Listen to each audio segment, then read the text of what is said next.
Hello, welcome back to the North Star Takes podcast with Jacob Roberta, my co-host Bailey Palicki. We're going to dive deeper into the NFL draft, but cover specifically the Vikings. And to recap what we talked about in our last video, the Vikings selected Christian Darisa in the first round in a trade-back scenario where they moved back to 23 in a move with the Jets, and they picked up a couple third-round picks in the process, which is a home run first-round draft in my opinion. And I'm really excited to dive deeper into the rest of this class. How about you, Bailey? Yeah, I think after talking with you and a couple of our other buddies about this draft, I think we're a lot more optimistic about the outlook of this team going forward. Going into it, we were kind of like, the moves they made in free agency, we weren't really sure if they were prioritizing the future at all. Yeah. And they were more focused on just winning this next season, trying to save Zimmer and Spielman's jobs.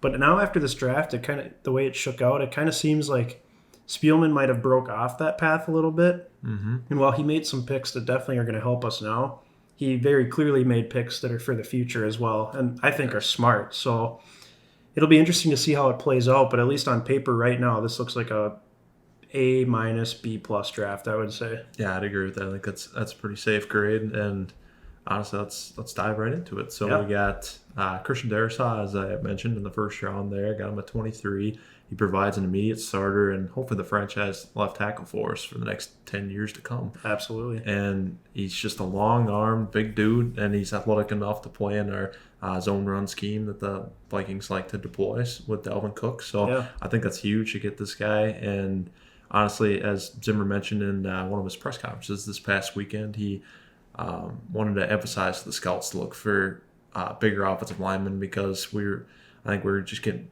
bullied too much, honestly, in some games, especially against big physical defensive lines like the Chicago Bears have with Mack and Keem Hicks and the rest of their squad. So I think that was a good move on Zimmer's part to really prioritize that going into this draft. So I think that's huge, getting Darisa here, big physical guy. I mean, how do you feel about Darisa? Any first impressions? Yeah, so I'm excited about this. I think we both liked Riley Reif, but, the last couple of years they had talked about potentially cutting him to be a cap casualty, open up some cap space, and then this year they finally did it. So I think we were all kind of prepared to move on from Riley Reif, explore something different. Yeah. This guy gives you a young, big, hopefully nasty left tackle that'll just move people, run people over, be a mauler. Like, these are all things that we've wanted from our offensive line, and I think he's a good step in the right direction considering guys like Garrett Bradbury are on the smaller side, and they're not going to be running people over. They're going to be getting out in space and moving and helping Dalvin Cook in the run game, which is great.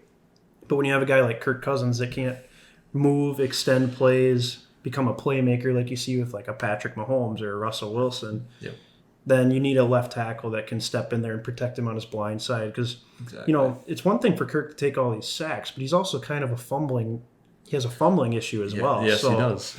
And that's a big part of it too. There's drives where we have potential and we're marching down the field, and then all of a sudden Kirk gets strip sacked and we lose the ball, and that's that for that drive. And that's a huge momentum shifter. So exactly, I look at it, even the little things like that. I think if Christian Darisa can cut Kirk Cousins' fumbles in half, that's great. That's what we want. So I like it a lot. I think most experts have said this is a fantastic pick, especially to get him at 23. So I'm very excited about Christian Darisa. Yeah, I agree with your sentiments there. I think if we're going to have Kirk Cousins back there as our signal caller, I think it's huge to have a good offensive line in front of him, one that can protect him and protect him well, because obviously as all the numbers show, especially on Pro Football Focus and any metrics you really want to look at, in a clean pocket, Kirk's actually one of the best passers in the league as far as throwing the ball and throwing it efficiently. So I think it's big to get Darisa out there, and even not just for Kirk, but just for the long-term situation here for any quarterback he's going to block for. I think that's huge for us. So I'm really happy about this pick. And I saw another stat out there. It said they're, according to, I think it was Pro Football Focus on that one too, where there's a 20% chance basically that Christian Darisa was going to last till 23. So for us to get him there, that's incredible. That is awesome. Yeah. So to move on past the first day of the draft and kind of work our way into day two, I know everybody was looking after that trade, picking up the couple extra third-round picks. Everybody's like, all right, Rick's finally going to trade up. He's finally going to make a move because we want to recoup that second-round pick that we lost in that trade for Yannick Ngakoue last August. So, I know we were both thinking that. Yeah, exactly. So I know it just felt like we were all just planning on it. And as the round went on, guys like Landon Dickerson went off the board. It just felt like, maybe it's all right if we don't move back into round two, and maybe it's all right if we just kind of stand back with our 4th, 3rd round picks.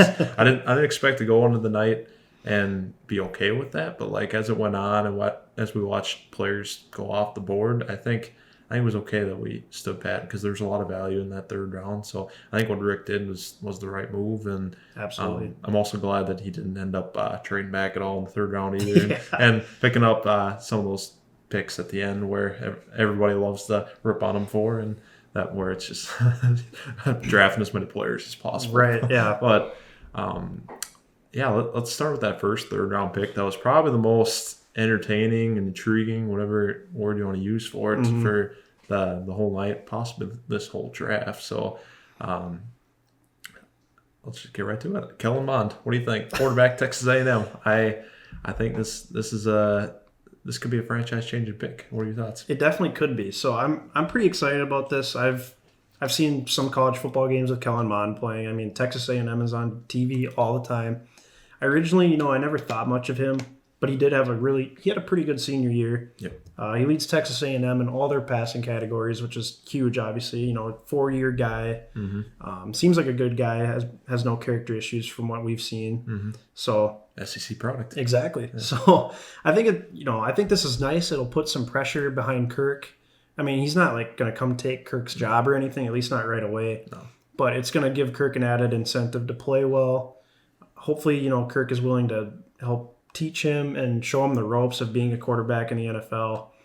I think this could be exciting, though. He's the kind of quarterback that we've been begging the Vikings to get. He's a mobile quarterback that can move within the pocket and outside the pocket. He has a strong arm. I don't think his accuracy is necessarily the best, especially pushing the ball down the field. Exactly. But I think eventually, they can work with him in that. Kirk is good at that, so maybe he can learn a thing or two there. So, I'm with you. I'm very excited about Kellen Mond, and I think you and I are in the same boat here. Outside of the top 5 quarterbacks that all went in the 1st round, Kellen Mond was probably our number 6. Agreed. I know Tampa Bay picked Kyle Trask at the end of the 2nd round. Yep. Neither one of us were very big on him. No. Just a big statue of a guy from Florida. Yeah. Just not really what the Vikings need. We don't need another Kirk Cousins behind Kirk Cousins. So I agree with you. I think this Kellen Mond pick is very exciting, and it gives Vikings fans something to look forward to, even if this next season is not a success. Yes, exactly. I know. I think we've long talked about this, honestly. We've long waited to have like a legitimate backup quarterback that is somewhat a threat to Kirk. Obviously, like you said, it's not going to be this year just because I think Kellen Mond's going to need time to grow and probably take a year on the bench just to develop in the NFL game. But I think we've wanted this for so long. We've just had our journeyman backup quarterbacks like Sean Mannion, and back Kirk's first year we had Trevor Siemian, which obviously those guys don't pose any sort of threat to Kirk. They're just clipboard holders on the sidelines. Kirk's buddy. Yep, Kirk's best friend. But so it's great we're finally getting a guy in there, like Spielman said, to compete. I think he more meant with the younger guys, but I'm ready for him to compete with Kirk. I'm ready for the fans to pack US Bank again and be clamoring for Mond once Kirk at any sign of dangers. He has a game like he did against Atlanta last year where he threw 3 picks in the first half. Everybody's going to be chanting, "We want Mond," as they boo Kirk in the locker room. That's going to be entertaining. But oh, man, I can see it already. I know, but especially when we're not just taking like a young quarterback, like you said, we took the guy that we most wanted. And I know there's draft analysts out there that are kind of questioning the Vikings for taking Mond. They're like, "Oh, he's too different from Kirk." But honestly, I'm glad Rick's hopping on the train towards like the modern QB and taking guys that are going to be more of a playmaker outside the pocket that kind of just improvise, and there's like a second play there when the original play you called breaks down. So I think that's exactly the element this offense is missing. So I think that's huge, and getting a guy like Mond with his mobility, runs a 4.57 40-yard dash, I saw. So like that's pretty good for a QB. Yeah, it is. And then when you watch his highlights, you just kind of gush at it. I know there's specifically one against Alabama where he has a nice spin move on a on defensive end, like this is Bama. This is as good as it gets in college football. Exactly. And, like, spin him out of his shoes and then throw a nice dot in the corner of the end zone for a touchdown. I mean, this guy can play. So he's got just the big arm. He's got the mobility. He's got the experience. And I know the Vikings, they quite like that. I know as far as young quarterbacks and playing a lot in college and just having a lot of experience. And especially when you got a guy like Mond who's played in multiple styles of offense, because when he was first there at A&M, he's playing with Kevin Sumlin in like an air raid offense, which didn't quite fit what he does best, but he also got better every year. And then once we got Jimbo Fisher in there at A&M, then he started playing a pro style offense. So I think they played more to his strengths, which is great because obviously we're in the pros now. So like we don't really run an air raid at least at this point. So so that's good. He grew every year too. I mean, I agree with that. Do you have any more to add to Mond here? Yeah, like you said, at the very least, he just gives us a capable backup quarterback. I mean, Kirk has been fantastic at not getting injured, so that we got to give credit to him for that. That's great to have durability, and especially in this day and age when it feels like everybody's getting hurt. You guys got guys like Jimmy G getting replaced on San Francisco because he can't stay healthy. Right.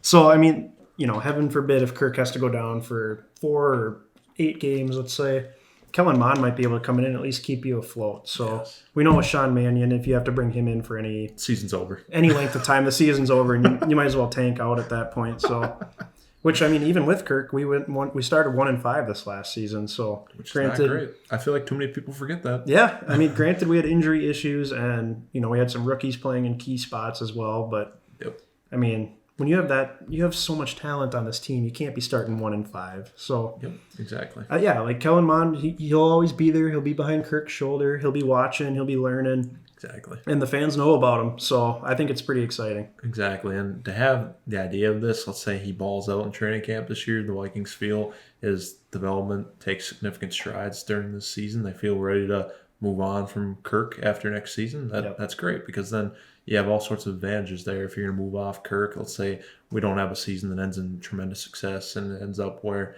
Kirk maybe brings us basically where we were 2 years ago when we lost in that divisional against the Niners. If we get about to that same point, it feels like we've hit a plateau. So maybe move on to Kellen if you feel good behind the scenes. And then you're talking about a quarterback who's making like $1 million a year. And that gives you like... that's a big part of it there. From him to Kirk, you're literally talking about like $34 million of cap space created there to add all sorts of players to your roster that are just great plug and play guys. Exactly. And if you want to play a Zimmer's liking, you can make them defensive players for all I care. I don't know, but I think that's another thing that can't be understated is if you feel good about him behind the scenes, can move on to him from 2022. That's gonna be huge for your cap savings and just building a loaded roster around him. So which would be fantastic to see once again. Yeah, that's an exciting prospect, but. To kind of move on from Mond, I know it's fun to talk about quarterbacks. Yeah, and absolutely. A future beyond Kirk. But our next pick was an interesting one. I think this kind of caught people by surprise, being that we have stability at this position. We've had it for a long time now, especially with Barr and Kendricks, and those guys have started together every year since 2015. So like it's kind of amazing in this day and age too for that to actually happen. But those guys play together for all these years. But now with Eric Wilson leaving the mix, it kind of makes sense looking back on it in hindsight. So Vikings selected Chaz Surratt from North Carolina, very rangy linebacker. They say he could play sideline to sideline. He was actually a quarterback when he first came into college, but they converted him to linebacker in these last couple seasons. And he's kind of undersized for a linebacker, but they said he plays very hard. And they said, he's just a plain athletic dude, but you're really going to have to mold him. And I think for now, it would be a successful rookie season if he can kind of fill Eric Wilson's role to play. If, let's say, Barr Kendricks goes down, or he can just kind of play in certain scenarios. I mean, how did you feel about the Chaz Surratt pick? Yeah, at first, I mean, I'm going to be honest, I didn't have a clue who he was. Yeah. After listening to some, Vikings reporters talk about him and tweet about him and stuff like that, I'm okay with the pick. I think it could have been possibly a reach to pick him there in the 3rd round, but if that's a guy that they see themselves having a long-term plan with, and a guy that they seem to think that can fit into their team down the road and be a key part to it, then I can understand why they didn't want to wait and just picked him. Yeah. I think it's important to get a guy in here that can replace Eric Wilson's production. I know they signed Nick Vigil in the offseason. I don't know. I don't think he's really going to be that great. So I think it's good to have and then we have Troy Dye as well that we drafted last year, but he did not look good when he played. So let's hope he takes some steps forward this year. But I don't know. You think Surratt could be a guy that replaced Barr? Maybe eventually down the line, because I think the Vikings had restructured Barr's contract, so he's actually going to be a free agent after this upcoming season. Exactly. So it's possible that, if Barr has some suitors and he's going to make some money and the Vikings don't want to pay him, they let him walk and this Surratt guy steps in and maybe takes his role. I mean, in the NFL, for the most part, you really only need 2 linebackers nowadays. These days, most people play in the nickel defense. Exactly. You have the extra corner on the field. So, I mean, if you could just have 2 linebackers that are ready to roll, I think you're pretty well set. That'd be huge, yeah, because that's one less player we'd have to take next year to replace Barr. And like you said, with his contract coming up here and the restructuring, him possibly not being here past this season, I think that's being very proactive, getting a guy like Surratt who could potentially fill his spot there. So. Yeah, absolutely. And then moving on to our next third-round pick, we selected Wyatt Davis out of Ohio State. This is another one of those third-round picks that we acquired from the Jets in that trade in the first round on Thursday night. And started 3 years at Ohio State at right guard. How do you feel about the pick? I love it. I mean, this was a guy that was mocked to the Vikings in the first round. During the beginning of college football season, even in the middle of college football season, a lot of people thought this guy was going to be the best guard in this draft class. He kind of had a little bit of a down second half of the season. I think part of that was due to injury, and then he ended up getting injured in the college football playoff. So I'm not sure if he ended up having knee surgery or not. But I think this guy is an immediate starter at right guard. That's what he played at Ohio State. That moves Ezra Cleveland to left guard. Then obviously you already have Bradbury and O'Neal on your line, plus drafting Christian Darisa. I mean, the offensive line should be set now. Exactly. It feels like it's coming together, which is perfect. On paper, it looks like it could potentially be our best offensive line since that magical 09 season, if I'm being honest. So that would be great. That's an exciting prospect, and we have 5. We're going to probably have 5 offensive line starters that are all 25 or younger, which means you could have these guys for a long time, and that's great because this has always been this has been a problem for a long time here, and to really solidify the offensive line like we're doing here, or like we did in this draft, I think that's huge for the evolvement of this offense going in the future and turn ourselves into a true Super Bowl contender. Yeah, I agree. People can't complain that we're not focusing on the offensive line anymore because that's just not true. Exactly. Yeah, we're investing a ton of resources into this. So absolutely, like you said, it can't be. Or it's not ignored anymore. So, I don't know. Moving on, we got our last third-round pick, the last pick in day 2, selected Patrick Jones. This guy looks like he had a lot of good college production. He had 17.5 sacks in 2 seasons, and he's got prototypical size for an edge rusher already in the NFL. So, that's nice. He doesn't have to get any bigger, I guess. Right. So, they foresee him probably getting in the mix with DJ Wanham and Stephen Weatherly at that other end spot opposite to Neil Hunter this season. I mean, I could see that. How do you feel about Patrick Jones? Yeah, I think it's a good developmental piece, and I don't think it hurts to draft some of these edge rushers. We've had success with mid-round edge rushers before, so let Andre Patterson work with them and see what can happen. Yeah, exactly. And then moving on, the first pick on day 3. This one was really fun, really athletic dude. This guy, Kenney and Wong Wu. Excuse me if I'm pronouncing that wrong, but this guy, it's interesting because he's a running back, and it feels like, oh, why are we drafting a running back? But on the other hand, I don't think it's really to be a running back. It's more to be a return specialist, and this guy can run a 4.32 40. So wow. I don't know. How does that excite you as a Vikings fan, especially with the abysmal return game we had last year? Kick returning is not a huge part of the game anymore, but considering how awful it was for the Vikings last year, I think adding this guy is going to be helpful. So I'm excited about this pick. I think, and even at running back, he could step in and have a nice little role as well. So I like it. Yeah. And then moving down the board a little bit, we took Cameron Bynum, who was a corner at Cal, but we're going to convert him into safety. So that's nice. We have a developmental safety now, as we kind of missed out those couple of years because we've had this ability with Harris and Smith, but now not Harris is gone. Smith is kind of getting old. We kind of had to think about the future there. And then we had Janarius Robinson, another 4th-round edge, kind of fits the DJ Wanham, Neil Hunter role, or mold, I should say. So that's a very developmental project. And then I think another big one, Amir Smith-Marsette, hopefully can compete for that 3rd wide receiver job. That'll be exciting. Out of Iowa. Then got Zach Davidson, a D2 tight end. Probably be a practice squatter this year, but that's okay. And then the close up the draft, took Jalen Twyman. And how do you feel about that? Think that's a steal? Yeah, I would think so. I mean, A lot of people projected him to go in the 4th round, so I can see, obviously he's got some upside there. Hopefully he's going to be like a pass rushing defensive tackle, which we really need. So it'd be nice to see him stick on with this team and give him some good pass rushing from up the middle. So I'm excited about this pick. I think he could definitely be a steal. That'd be huge, yeah. And that's all we got for today with our draft recap.